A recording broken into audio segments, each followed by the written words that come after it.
Chapter 7, Kinetic Energy and Work. So up to this point, we've been studying motion. First we saw it in kinematics, and then we introduced forces and accelerations, Newton's first, second, and third laws, as a means to describe how those motions can be caused and how they can change.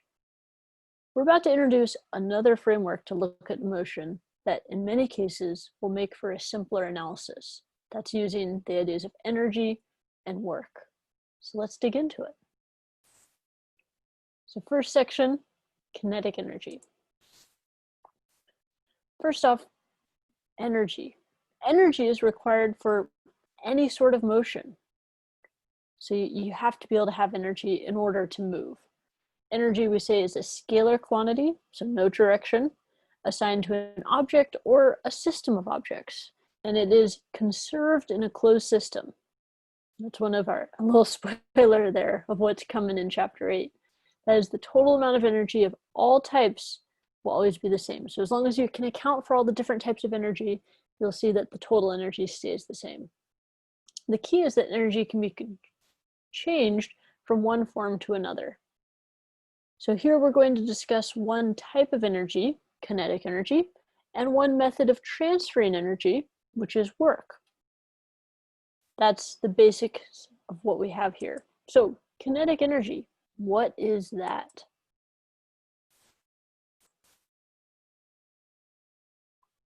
Kinetic energy is basically the energy of motion. The faster an object moves, the greater its kinetic energy. And kinetic energy is 0 for an object that's stationary. So as long as the object is moving with a speed well below the speed of light, we can calculate our kinetic energy with this equation, 1/2 mv squared. This is going to pop up a lot. So you want to make sure to box this, star this, do whatever you can to notice it. 1/2 the mass times the speed squared gives you the kinetic energy. And the unit of kinetic energy is the joule. It's my favorite unit. It's just great. So the joule breaks down to exactly what we have in kinetic energy. Mass is in units of kilograms, right? And then velocity or speed has units of meters per second, but it's squared. The 1/2 doesn't contribute units, so we don't have to worry about that.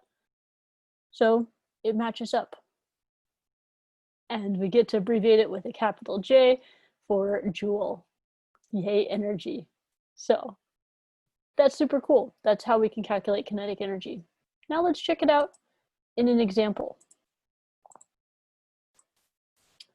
So I'll start with the text pretty small here. Then I'll make it bigger in a moment.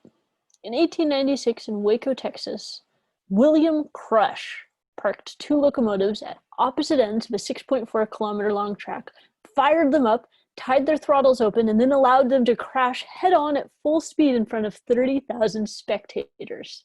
Hundreds of people were hurt by flying debris, several were killed.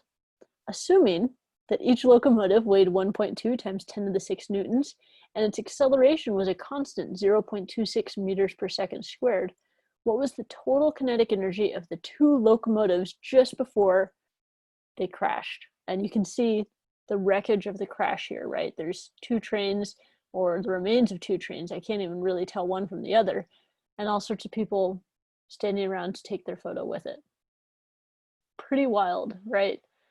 This sort of thing used to be okay and used to happen.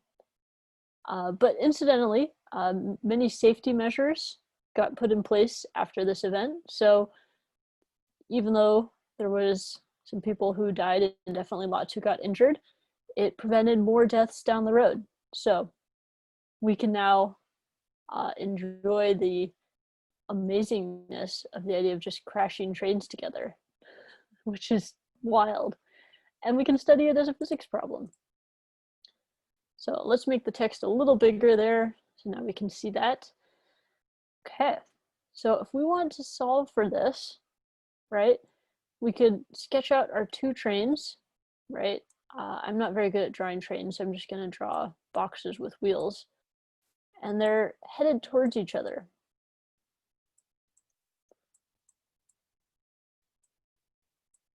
So we know that they have that velocity, right? It also tells you that they're at opposite ends of the 6.4 kilometer long track. That's a really useful thing to draw out, because then we see that this total distance, which maybe I won't use x here, total distance d is 6.4 kilometers, but is either train going to travel the full 6.4 kilometers? I don't think so, right? There's another train in the way. So where they're going to hit is probably going to be in the middle here. So that tells us that each train only travels half of 6.4 kilometers, right? Where each train probably travels a distance of 3.2 because they're identical trains.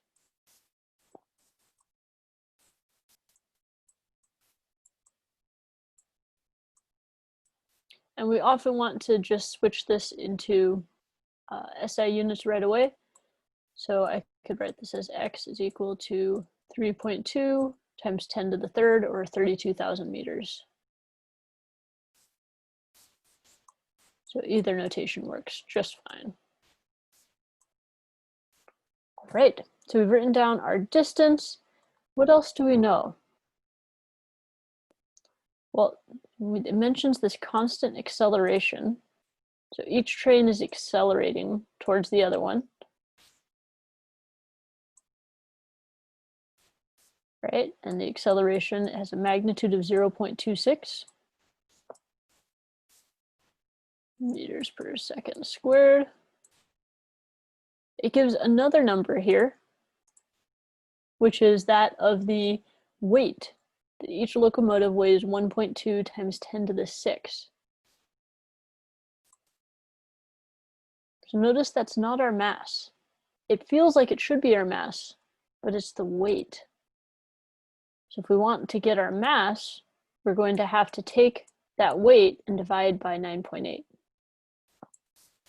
So 1.2 times 10 to the 6 newtons divided by 9.8 meters per second squared.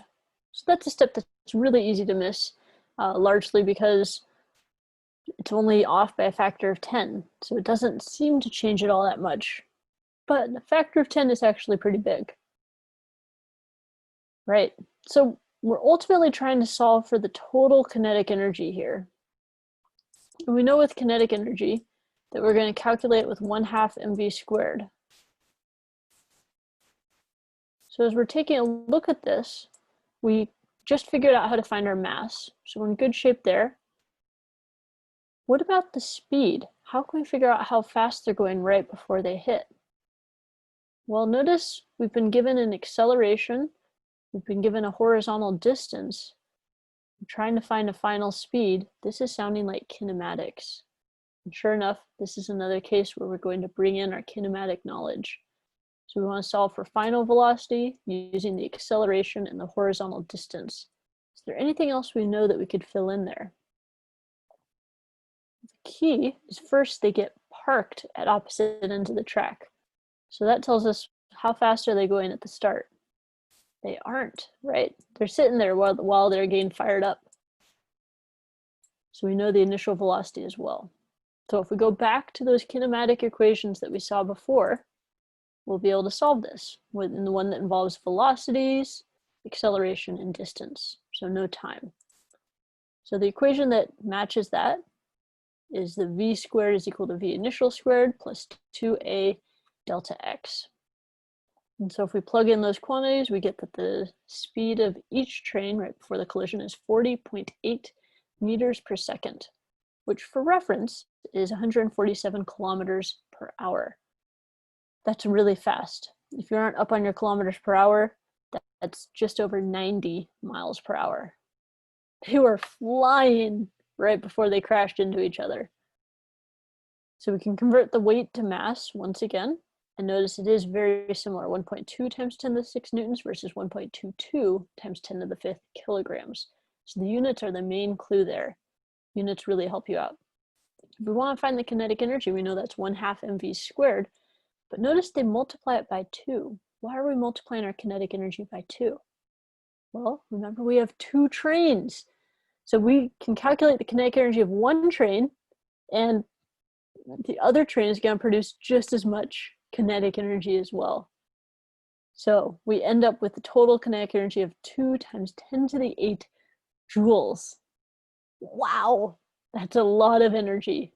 So don't try this at home, kids, but we can do the physics calculation and enjoy the idea of if two trains crash together. And we'll be calculating kinetic energy for a number of other things as well. So don't worry, we'll be getting right to work at that.